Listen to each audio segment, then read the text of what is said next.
Allez, let's go. Bonjour, bonsoir les amis, j'espère que vous allez bien. Bienvenue dans cette mini-série de ma série de vidéos Live Trading Order Flow. 7 victoires d'affilée. Aujourd'hui, je partage avec vous la troisième, donc la troisième journée ou la troisième session. Donc, je vais faire comme d'habitude, je vais partager le trade ou la session en commentant. D'accord?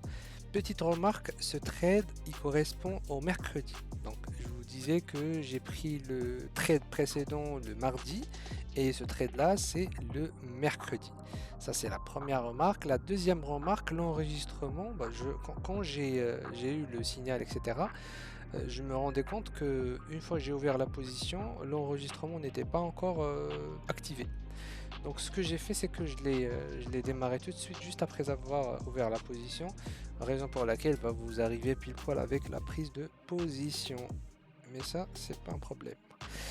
Donc bien évidemment, encore une fois, cette fois-ci encore, j'ai un marché en baisse, donc en tendance baissière, et je prends un achat. Comme je vous disais toujours, ne jamais, jamais, jamais quand vous êtes débutant, prendre un trade en contre-tendance. C'est limite suicidaire, d'accord? C'est ce que je dis toujours à mes apprenants et ils vont se reconnaître. Mais me concernant, j'ai un edge plutôt money management là-dessus. Mais évidemment, c'est l'order flow qui me donne l'autorisation de prendre position. Mais j'ai un edge sur plusieurs années, plutôt money management que je suis en train de capitaliser dessus. Raison pour laquelle vous allez voir que là, ça fait quasiment 3 sessions que je suis contre tendance. D'accord? Mais ne le faites pas, s'il vous plaît.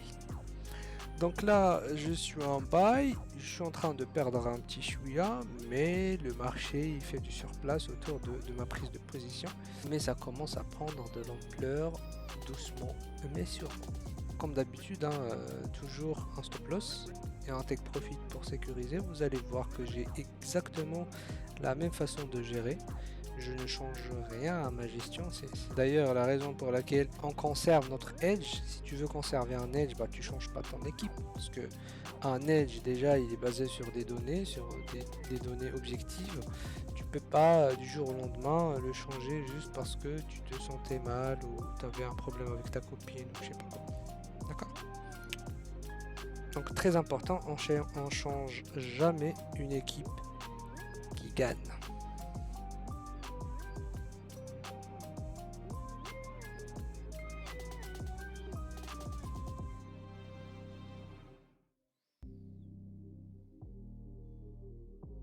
Alors, pour ceux qui se demandent comment faire pour avoir les outils Sierra Chart, je vous invite à aller sur hitcapital.fr et vous allez dans la page Study Sierra et vous trouverez tout ce qu'il vous faut. Et si vous êtes encore plus curieux, vous n'avez qu'à prendre un rendez-vous avec moi et on va voir si on a une énergie qui match. Très très important ce détail. Voilà, le marché commence à ramasser un peu de blé.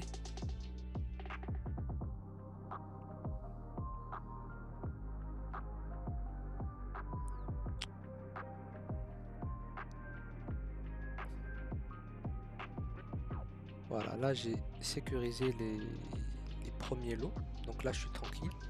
Je sais que tout ce qui vient après, ça va être plutôt de la gestion dynamique. Et surtout, ça va être du gain, quoi. C'est tout bénéf pour moi à partir du moment où le premier lot a été sécurisé. D'accord? Et donc je suis le marché doucement mais sûrement. Comme je disais toujours et comme je le dis à chaque fois, tant que le marché veut me donner, moi j'en prends. J'ai déjà entendu parler des gens qui disent ouais, une fois ça atteint ton objectif tu sors.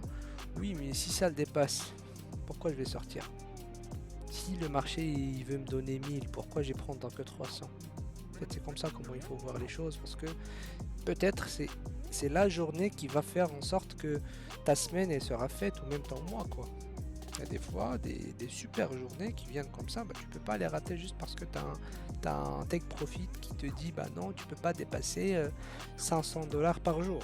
Ah non, ça n'a pas de sens. D'accord? Tant que le marché il veut vous donner, vous prenez. Ça c'est une règle d'or.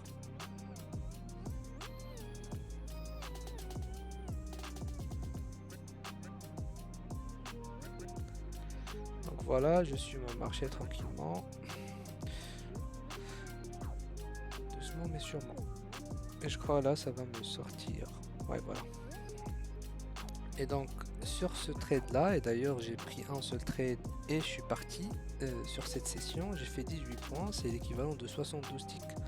Je vous laisse faire votre calcul hein.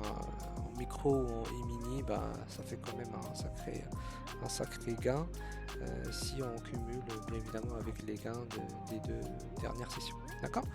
Donc voilà les amis, j'espère que ça a pu vous apporter de la valeur. Si vous avez des questions, n'hésitez pas. Et si vous êtes encore plus curieux, allez sur hitcapital.fr. Et sur ce, je vous dis ciao les amis.